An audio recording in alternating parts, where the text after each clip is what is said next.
Hey, welcome back. I'm going to show you a long form G major scale that basically starts on the 2nd fret of the low E string, ends up way up here on the 12th fret of the high E string.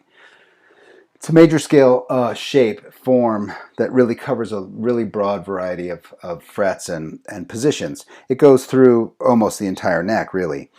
Ascending, it's very pattern and symmetrically pattern based. Descending, it moves between 1, 2, and 3 notes per string, so it's a little harder to navigate. And I designed it that way so that you sort of had a super highway on the way up, and then you've got a little bit of a challenge in alternate picking on the way down. Solving alternate picking problems is something that I think every guitar player does through their entire journey. And this scale provides you, this form provides you with a little bit of challenge descending. One thing I also want to let you know is whether or not you understand the modes, the major scale modes, anytime you learn a 7-note scale, the major scale, for example, you know, this G major scale,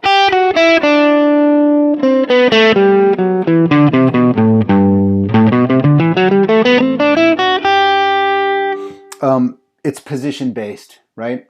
And it's very much hung on the E string here.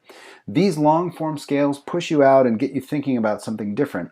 But as far as modes are concerned and modal applications of 7-note scales, this exact scale would work really well in the key of E minor. It's also the A Dorian scale. It's the D Mixolydian scale. You don't have to know a lot about modes. Safe to say that the thing you do want to take away is anytime you learn a major scale, any 7-note scale, you can also use that in at least a few other ways, even the way it sits. In other words, this G major scale is also in the key of A minor, A Dorian, it's also in the key of E minor. So that's the big takeaway. Whenever you learn one scale, you're really learning quite a bit more. All right, let's get started. Here's the long form scale.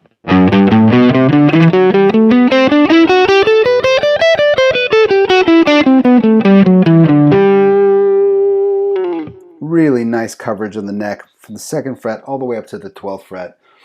Goes through about 2.5 octaves, gets you up, gets you back down, utilizes a bunch of cool stuff. Let me show you how to play it. I'm basically dividing the strings into 3 sets of 2. So it's the A and the D, the A and the E string, the D and the G string, and the B and the E string. And when we're ascending, we're basically stacking this symmetrical pattern on top of itself. Here's the way the pattern looks. Starts on the 2nd fret. It's 2, 3, 5 on the E string, and then 2, 3, 5 on the A string. That's basically the core of the pattern. I'm going to show you the rest of this in a second, but I just want to show you what I'm doing. I'm taking that exact pattern and I'm just stacking it in octaves.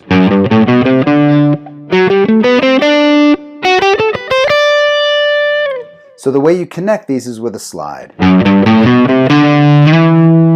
the A string, you slide after that first pattern, slide up to the 7th fret with your pinky, which sets you up for that D and G string pattern, same exact notes. Slide up again a whole step, which sets you up for the B and the E string pattern. So you could think of it as a 7-note phrase with the slide. 1, 2, 3, 4, 5, 6, 7. 1, 2, 3, 4, 5, 6, 7. 1, 2, 3, 4, 5, 6, 7. And you could pick those or slide them or do whatever. Here they are, all picked.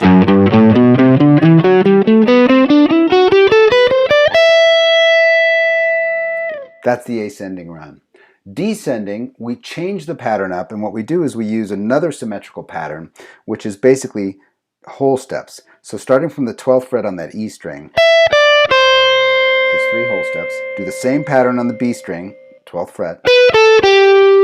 Now you slide down 1 fret. This is where it gets a little tricky. Now there are 2 notes on the G string,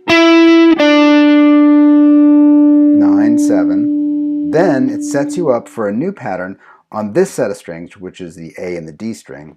Starting on 10, you have 10, 11, 10, 9, 7, and then 10, 9, 7 on the A string as well.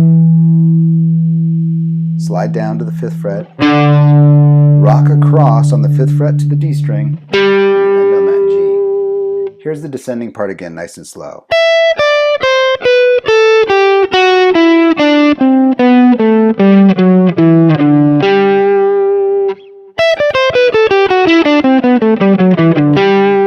full scale.